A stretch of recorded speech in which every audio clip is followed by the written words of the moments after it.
Hey guys, Omni here. We are back with season 2 of Batwoman, the first entry in the Arrowverse to return since the pandemic laid waste to all of their season finales last season.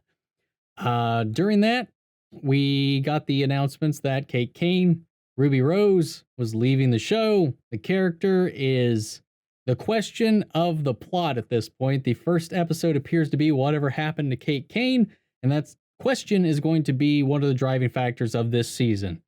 We're going to be introduced to our new Batwoman, Ryan Wilder, played by Javicia Leslie. This is an original character who was created for this show and only just recently started actually appearing in the comics to kind of set her up.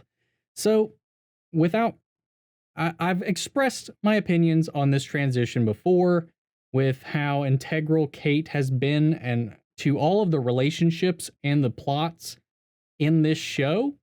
I was very concerned with them getting away from that character and then trying to explain what happened after we last saw her in the finale of last season. So there's going to be a lot of explaining to do as to why we just didn't recast Kate, but I am happy to see Javicia Leslie getting a chance to take on such an iconic role, shape it to herself, to her own, and I just hope that it works, because I don't want her to come in here and then it just not pay off and then continue to see the show trend downward. Even though I really enjoyed season 1, even though it had its own little learning curve, especially since this was the first time Ruby Rose was the lead in a TV show, and as we know, and as she has expressed, it was very different than what she was used to. So challenges ensued. Solutions have been implemented. We will be seeing if those things pay off. I'm going to be doing a reaction watch along for this, so you guys can go watch my full uncut reactions to this over on my Patreon channel. If you want to check out there, I've got all my watch alongs now, starting with WandaVision onward. We're going to be putting those up, as well as doing polls. You get access to an exclusive Discord channel where you can interact with me on a regular basis. So yeah, I'm trying to build that out and give back to the community at the same time. Use your all support to help better the channel, give you all better content, more content, and see where it goes from there. So thank you guys so much. We're going to go ahead and dive into the first episode of season 2. I gotta say, god damn, that episode was actually fucking fire. I really liked that episode. I know more than likely some of that was leftover storyline. Obviously, leftover storylines that were supposed to be the finale, since they didn't get to film the finale last season properly because of the shutdowns. They had to cut it, I think, 3 episodes short for Batwoman, while it was like 1 episode short for every other show. Maybe it was the other way around. I can't remember. I know they didn't film the actual finale. So we got to introduce Ryan. And at the same time, we cut all of those threads that I was concerned about with Kate's plot and where that was going up to this point. We got the Jacob thing progressing thanks to Alice coming clean. We got the reason Alice is here. Alice also believes she's dead, so she's sticking around Gotham to, I guess, further her torment on this new Batwoman and Jacob. They axed the Tommy storyline super quick. I really liked how that all played out too. And I actually, when Julia's being sincere and doing the like that's not Bruce kind of stuff, that actually I liked that about her character in this one. And it was really interesting how they kind of balanced all these different storylines, plot threads that carried over from before, while still having some of those elements of where we're going next. Ryan, honestly, as a character, she was really endearing to me. She's very different than Kate. She's softer. She's more world traveled too, in a way. I don't know. There's something that makes her very relatable.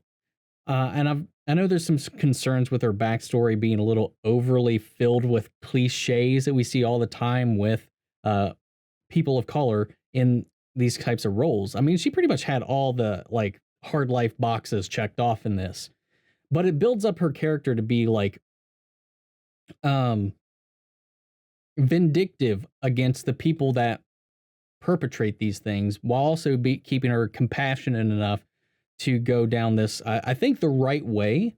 Um, and tying in, because my one thing was like, well, how are we going to really get Ryan to meld in with this team?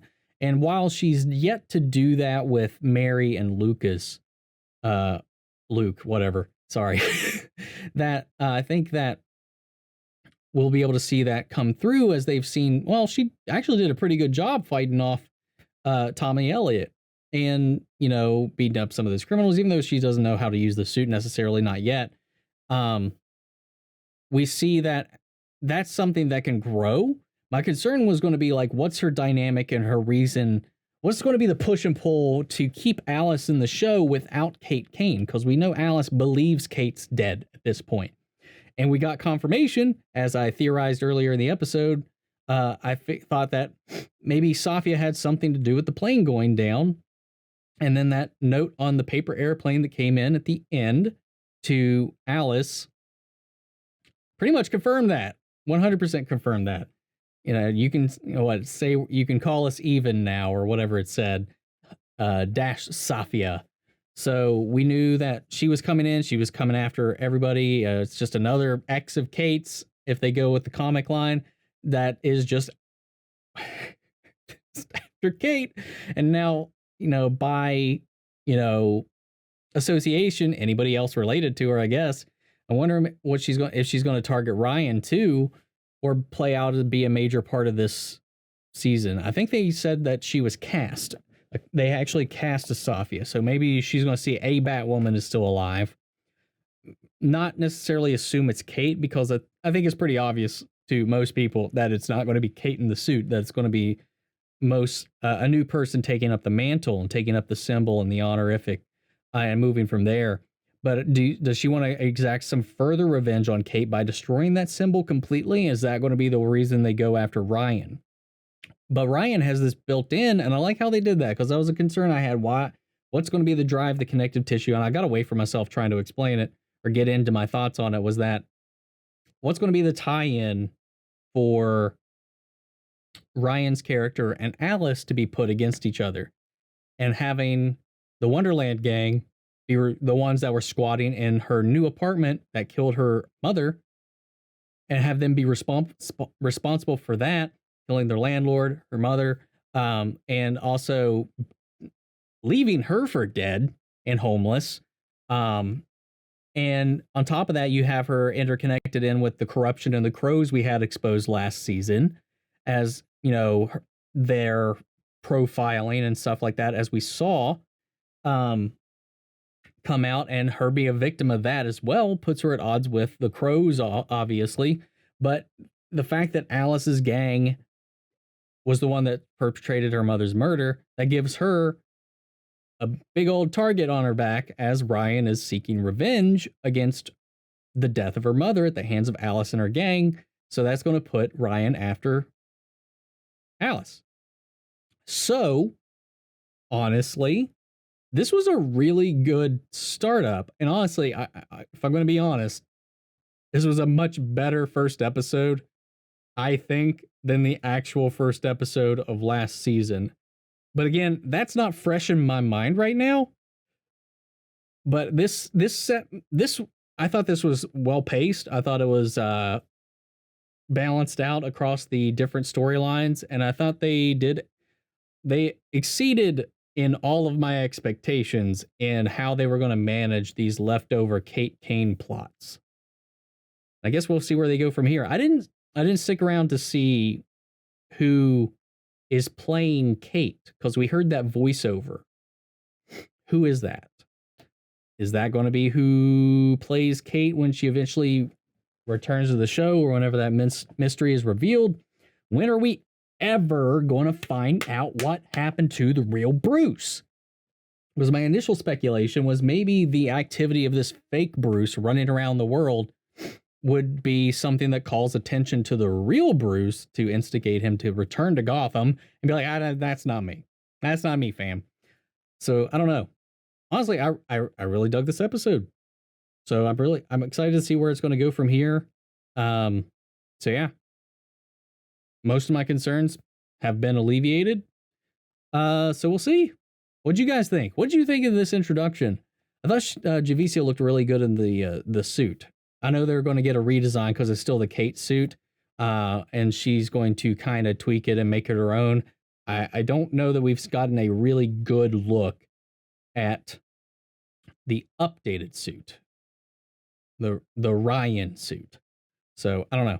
I'm looking forward to see how that all comes to be and how that transitions. I like how, again, I don't know. I like how we have the Batmobile, even though it has no Batmotive. It's still a sexy car, and it moves.